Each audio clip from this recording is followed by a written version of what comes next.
하루는 부처님께서 보리수 아래에서 조용히 명상하고 계셨는데 갑자기 하늘에서 눈부신 금빛 광채가 내려오더니 위엄 있는 신비로운 존재가 그의 앞에 나타났습니다. 이 신비로운 존재는 바로 제석천이었습니다. 그는 부처님 앞에 다가와 두 손을 합장하고 공손하게 말했습니다. 스승님, 제가 인간 세상을 두루 다녀보니 선과 악이 뒤섞여 있어 분별하기 어렵습니다.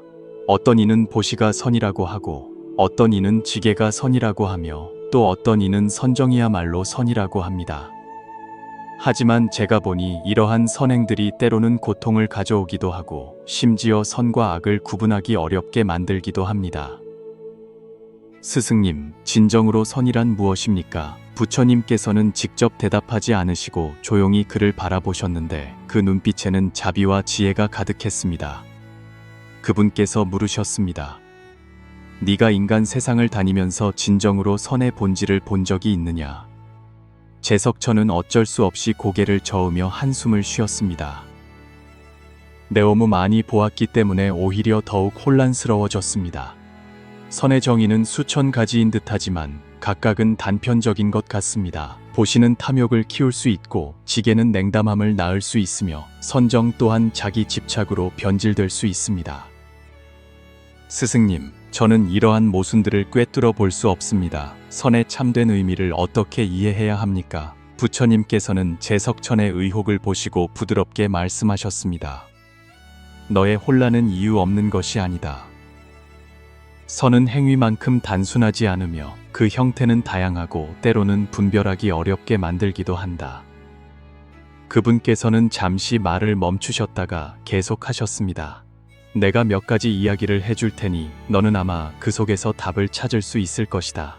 아주 오래전에 선생이라는 상인이 있었는데 그는 마음씨가 착한 사람으로 늘 돈을 기부하여 가난한 사람들을 구제하고 도움이 필요한 사람들을 도왔다.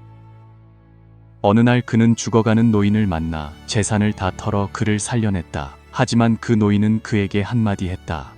너의 선행은 물론 귀하지만 이것은 진정한 지선지산이 아니다. 선생은 이 말을 듣고 크게 놀라 그때부터 무엇이 더 높은 차원의 선인지 고민하기 시작했다. 답을 찾기 위해 그는 한 고행승을 찾아갔는데 고행승은 그에게 지게야말로 진정한 선이라고 말했다. 악행을 저지르는 사람들은 모두 자신의 욕망을 통제하지 못하고 계율을 어겼기 때문이다. 만약 모든 사람이 지게를 잘 지킨다면 자연히 세상은 선으로 가득 찰 것이다. 선생은 깊이 공감하고 그때부터 엄격하게 지게를 지키기 시작했다. 얼마 후 그는 곧 도살될 물고기를 구해주었는데 그는 이것이 선행이라고 생각했다. 하지만 어떤 사람이 그에게 말했다. 이 물고기는 원래 죽어야 할 운명이었는데 네가 구해주었으니 오히려 다른 생물의 생명을 빼앗을 수도 있다. 네가 생각하는 선이 정말 완전히 선인가? 선생은 이 말을 듣고 마음에 혼란이 생겼다. 지게도 선이고 생명을 구하는 것도 선인데 만약 두 가지가 충돌한다면 어떻게 선택해야 할까? 제석천은 여기까지 듣고 고개를 끄덕이지 않을 수 없었습니다. 그도 인간 세상에서 비슷한 상황을 본 적이 있어 선생의 경험에 깊이 공감했습니다. 부처님께서는 계속해서 말씀하셨습니다. 나중에 선생은 은둔한 지혜로운 자를 만났는데 지혜로운 자는 그에게 양치기 이야기를 해주었다. 한 양치기가 길 잃은 어린 양을 착한 마음으로 구해주었지만 잠시 부주의한 틈에 그 어린 양은 다시 깊은 산속에서 길을 잃었다. 그는 어린 양을 구했지만 다시 위험에 빠뜨린 것이다. 너는 이 양치기가 잘못했다고 생각하느냐? 제석천은 잠시 생각에 잠겼지만 답을 내릴 수 없었습니다. 그가 말했습니다. 그의 행동은 선의에서 비롯되었지만 결과는 나쁜 결과를 가져온 것 같습니다. 도대체 어떻게 봐야 할까요? 부처님께서는 빙그레 웃으시며 말씀하셨습니다. 이것이 바로 선의 복잡함이다. 때로는 선과 악이 명확히 대립하는 것이 아니라 서로 얽혀 있다. 행위의 결과도 물론 중요하지만 더 중요한 것은 그 순간의 발심, 배파심이다. 부처님께서는 또 다른 세상의 이야기를 들려주셨습니다. 파라나 국에 기바라는 명의가 있었는데 난산하는 산모를 만났다. 그녀는 어머니와 아이 사이에서 선택을 해야만 했다. 그녀는 결국 어머니를 살렸지만 그로 인해 아이의 생명은 지키지 못했다. 어떤 사람은 그녀가 자비롭지 못하다고 비난했고, 어떤 사람은 그녀가 옳은 선택을 했다고 칭찬했다. 과연 이 의원은 선한가, 선하지 않은가? 제석천은 더욱 집중해서 들었고, 부처님께서 하시는 모든 이야기가 자신이 인간 세상에서 보고 들은 것들과 얽혀 있는 것처럼 느껴졌습니다. 그는 참지 못하고 물었습니다. 스승님, 이 이야기들은 선과 악의 경계가 명확하지 않다는 것을 알게 해주었습니다. 하지만 선의 본질은 도대체 어디에 있는 것입니까? 부처님께서는 웃으며 대답하셨습니다. 이것이 바로 내가 너에게 말해주려는 것이다. 선은 외적인 형식도 아니고 단순한 결과도 아니다. 진정한 선은 지혜로 판단하고 자비로 실천해야 한다. 이야기 속에서 보면 양치기의 마음은 선하고 의원의 선택도 선하지만 그들의 선에는 다른 차원이 있다. 선의 형태는 종종 복잡하게 얽혀 있어 네가 마음속으로 그 본질을 체험해야 한다. 부처님께서는 잠시 말을 멈추시고 제석천을 온화하게 바라보시며 말씀하셨습니다. 선의 본질은 단순하게 보이는 것이 아니며 다른 차원들을 가지고 있다. 네가 본 선행의 모순은 네가 선의 사실 세 가지 경지가 있다는 것을 이해하지 못했기 때문이다. 첫 번째 경지는 외적인 선이다. 보시, 지계, 선정, 이러한 선행은 사람들이 가장 쉽게 볼 수 있는 것이다. 어떤 사람은 돈을 기부하여 가난한 사람들을 돕고, 어떤 사람은 엄격하게 지계를 지켜 다른 사람을 해치지 않으며, 어떤 사람은 선수행을 통해 내면의 평화를 추구한다. 이러한 행위 자체는 선이지만 사람들을 형식에 집착하게 만들기 쉽다. 예를 들어 보시는 명성을 위한 것일 수 있고, 지계는 경직된 속박이 될 수 있으며, 선정은 심지어 자아의 해탈을 추구하는 것으로 변질될 수도 있다. 외적인 선은 중요하지만 그것은 단지 시작점일 뿐이다. 부처님의 목소리가 약간 높아졌습니다. 두 번째 경지는 내적인 선이다. 이 차원의 선은 행위뿐만 아니라 발심, 애파심과도 관련이 있다. 어떤 사람이 왜 보시를 하는가?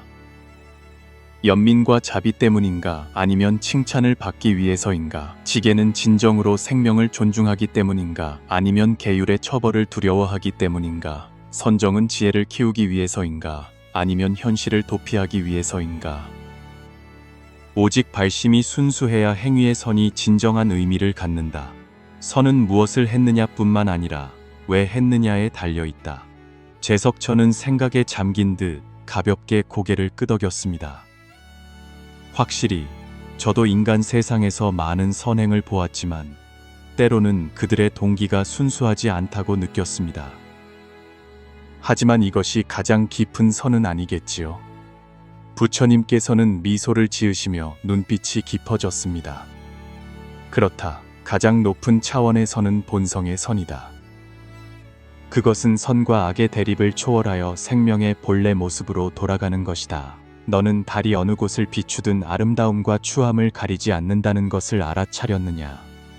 바다가 맑은 물이든 흐린 물이든 받아들이기를 거부하지 않는다는 것을 알아차렸느냐? 진정한 선은 거울과 같아서 모든 것을 비추지만 어떤 형상에도 집착하지 않는다. 연꽃이 진흙 속에서 피어나지만 진흙에 물들지 않는 것과 같다.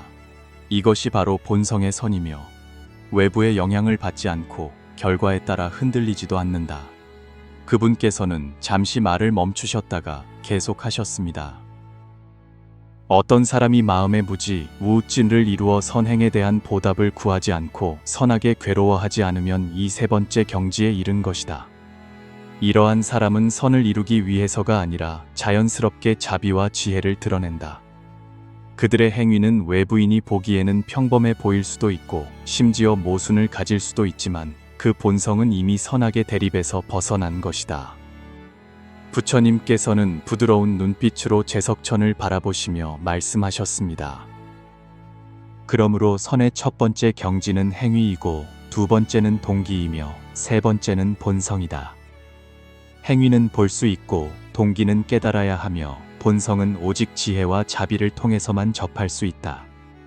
네가 이 세 가지 경지를 이해할 수 있다면 세상의 선악이 뒤섞인 것을 꿰뚫어 보고 내면의 청정함으로 돌아갈 수 있을 것이다. 제석천은 이 말을 듣고 표정이 훨씬 평화로워졌습니다. 그가 가볍게 말했습니다. 스승님, 제가 깨달은 것 같습니다. 선의 참된 의미는 결과에 있는 것이 아니라 그 청정하고 무지한 마음에 있습니다. 부처님께서는 가볍게 고개를 끄덕이셨는데 그 모습은 온화하면서도 깊은 의미를 담고 있었습니다.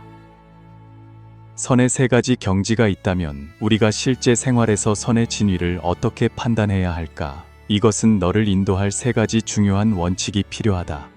그분께서는 손가락 하나를 들어 천천히 말씀하셨습니다. 첫째, 발심이 자비에서 비롯되었는가? 이것이 선을 판단하는 출발점이다. 만약 어떤 사람의 행위가 다른 사람을 돕기 위한 것이고 진정한 사랑에서 비롯되었으며 자신의 사욕을 채우기 위한 것이 아니라면 그의 행위는 선이다. 예를 들어 보시를 할 때 만약 재물을 과시하기 위해서거나 심지어 받는 사람에게 굴욕감을 느끼게 한다면 그러한 보시는 겉으로는 선행처럼 보이지만 실제로는 선의 본질에서 멀어진 것이다. 진정한 자비는 무조건적이며 중생이 고통에서 벗어나 즐거움을 얻기를 바라는 초심이다. 이어서 그분께서는 두 번째 손가락을 드셨습니다. 둘째, 너의 행위가 진정으로 중생에게 이익이 되었는가? 이 원칙은 지혜와 관련이 있다. 선은 단지 뜨거운 열정만으로 되는 것이 아니라 깊이 생각하고 신중해야 한다. 어떤 사람들은 선의를 가지고 행동하지만 지혜가 부족하여 오히려 다른 사람을 해치는 결과를 낳는다. 예를 들어 어떤 사람이 연민 때문에 방생을 하지만 환경의 적응성을 무시하여 오히려 생태계를 파괴하는 경우가 있다. 지혜로운 선은 행위의 결과를 명확히 보고 진정으로 중생에게 이익을 주며 새로운 고통을 더하지 않는다. 부처님께서는 잠시 말을 멈추시고 눈빛은 평온하고 깊었습니다. 셋째, 자신이 선행 자체에 집착하고 있는지 점검해야 한다. 선행에 집착하는 것은 높은 산을 오를 때 무거운 돌을 짊어지는 것과 같아서 너를 지치게 만들 뿐이다. 만약 선행이 비교의 도구가 되거나 복을 구하는 수단이 된다면 그것은 이미 진정한 의미를 잃은 것이다. 선행에 대한 집착을 내려놓아야 내면의 청정함으로 돌아갈 수 있고 선악 사이에서 유연하게 대처할 수 있다. 그분께서는 제석천을 바라보시며 그 모습은 단호하면서도 온화함을 잃지 않았습니다. 기억하라. 자비는 선의 출발점이고 지혜는 선의 방향이며 무지번무짓는 선의 최종적인 해탈이다. 이 세 가지 원칙은 마치 등불과 같아서 선악이 뒤섞인 세상에서 네가 진정한 선을 분별하도록 인도할 것이다. 제석천은 여기까지 듣고 깊은 한숨을 내쉬었습니다. 스승님, 제가 인간 세상을 유람할 때 늘 선악을 분별하기 어렵다고 느꼈습니다. 이제야 깨달았습니다. 진정한 선은 자비로운 마음을 품는 것뿐만 아니라 지혜로 선택하고 모든 선에 대한 집착을 내려놓아야 한다는 것을요. 원래 선은 고정된 형식이 아니라 마음속에서 나오는 빛이었습니다. 부처님께서는 빙그레 웃으시며 고개를 끄덕이셨습니다. 그렇다. 진정한 선은 달처럼 모든 것을 비추고 바다처럼 만물을 포용한다. 네가 이 세 가지 원칙으로 선악을 판단할 때 너는 복잡한 세상에서 명확한 길을 찾을 수 있을 것이다.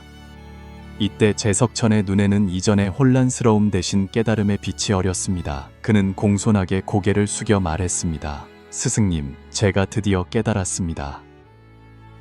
선은 외적인 형식이 아니고 옳고 그름의 단순한 판단도 아닙니다. 그것은 마음속에서 우러나오는 자비심이고 지혜로운 통찰력이며 더욱이 집착을 내려놓는 자유로운 길입니다. 부처님께서는 자애로운 눈빛으로 그를 바라보시며 가볍게 고개를 끄덕이셨습니다. 네가 이 점을 깨달았다면 선과 악의 겉모습을 간파하고 그 근본에 닿은 것이다. 기억하라. 진정한 선은 맑고 깨끗한 호수와 같아서 외부의 비바람에 흔들리지 않는다.